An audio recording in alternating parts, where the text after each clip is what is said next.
Penggunaan deterjen dalam kehidupan sehari-hari sangat sulit untuk dihindari. Berdasarkan data yang kami peroleh, sebanyak 380.000 ton penggunaan deterjen per tahunnya. Meskipun deterjen sangat dibutuhkan dalam kehidupan sehari-hari, namun deterjen dapat berdampak buruk bagi lingkungan. Apalagi limbah cuci yang langsung dialirkan ke selokan, lalu ke sungai, dan berakhir ke laut tanpa diolah.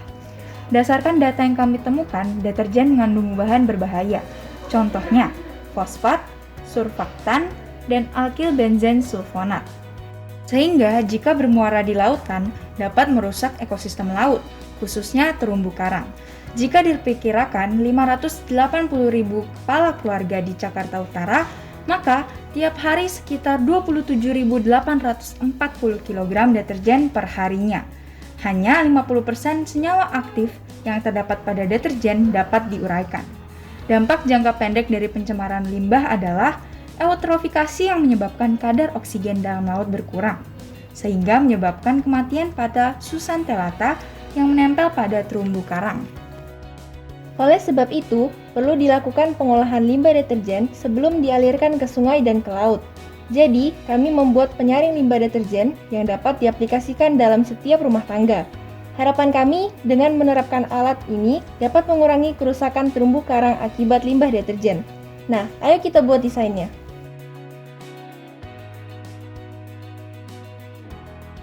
Jadi teman-teman, kita perlu membuat sebuah filter yang dapat menyaring limbah deterjen. Gunanya untuk mengurangi zat-zat berbahaya yang terkandung dalam air tersebut. Setidaknya, kita bisa meminimalisir dampak buruknya bagi ekosistem di laut. Ide yang bagus! Nah, pertama kita harus buat filternya. Alat ini bakal membantu banget sih.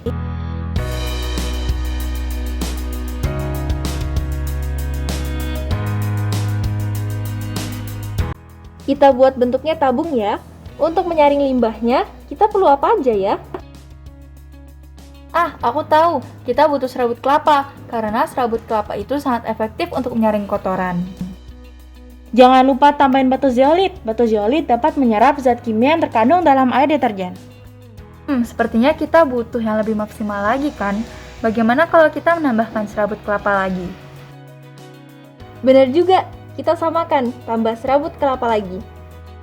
Nah, terakhir kita butuh pasir malang untuk membuat airnya jadi lebih jernih.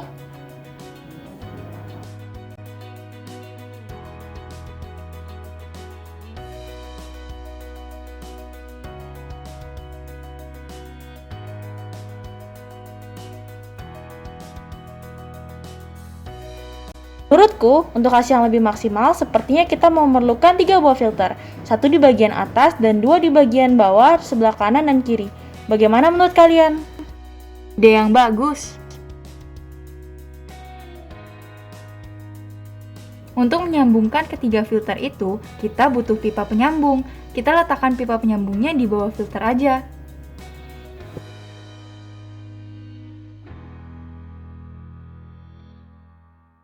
Lalu, untuk mengalirkan air, kita butuh pipa paralon 2 inci dan disambung dengan elbow untuk membentuk belokan ke bawah.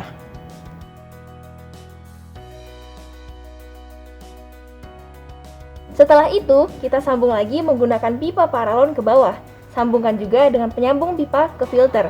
Terakhir, di bawah filter sambungkan penyambung pipa lagi. Setelah membuat desain, langsung kita eksekusi. Pertama, kita ukur pipa paralon 3 inch sepanjang 30 cm sebanyak 3 buah.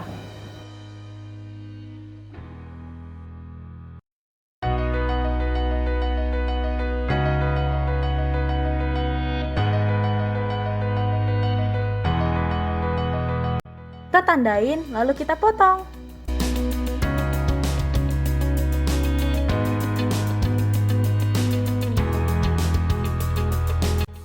Lanjut, kita ukur pipa paralon 2 inci sepanjang 15 cm sebanyak 3 buah.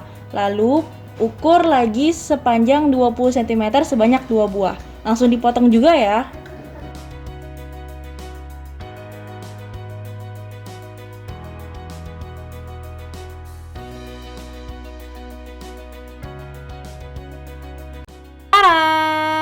Sekarang kita akan memperkenalkan alat dan bahannya. Yang pertama, ada pipa paralon.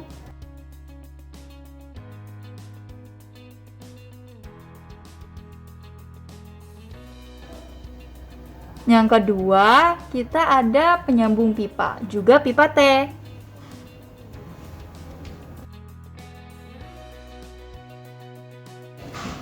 Ketiga, ada serabut kelapa dan batu zeolit.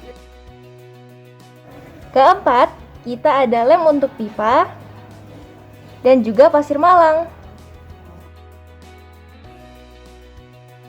Jadi itu dia alat dan bahan untuk membuat alat filtrasi. Untuk membuat filter, kita lem sambungan pipa dan rekatkan dengan pipa paralon.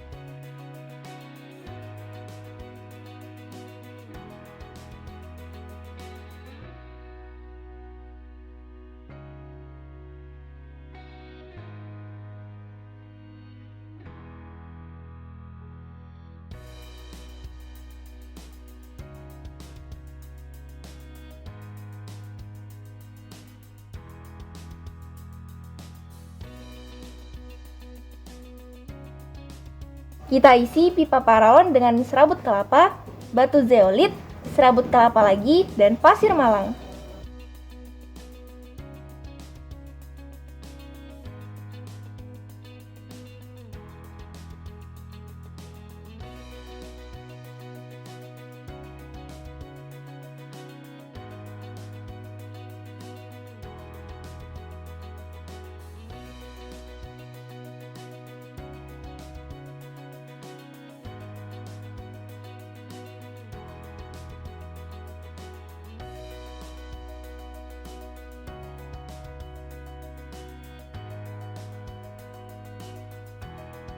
Setelah mengisi pipa pertama, kita lakukan juga untuk filter yang kedua juga ketiga.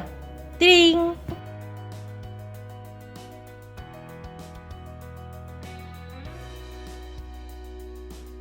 Ayo kita rakit!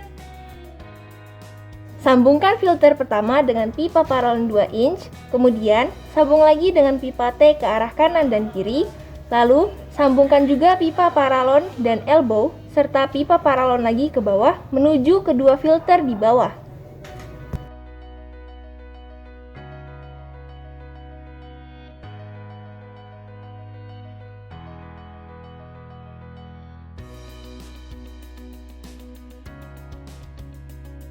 Sekarang kita akan melihat perbandingan air sebelum disaring dan setelah disaring.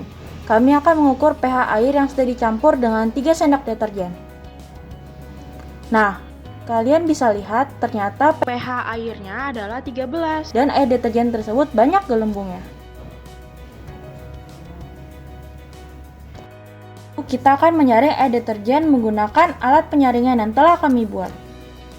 Kalian bisa lihat air deterjen ini melalui 2 tahap penyaringan. Ini dia hasil filtrasi air deterjen. Bisa kita lihat sudah tidak ada gelembung busa lagi.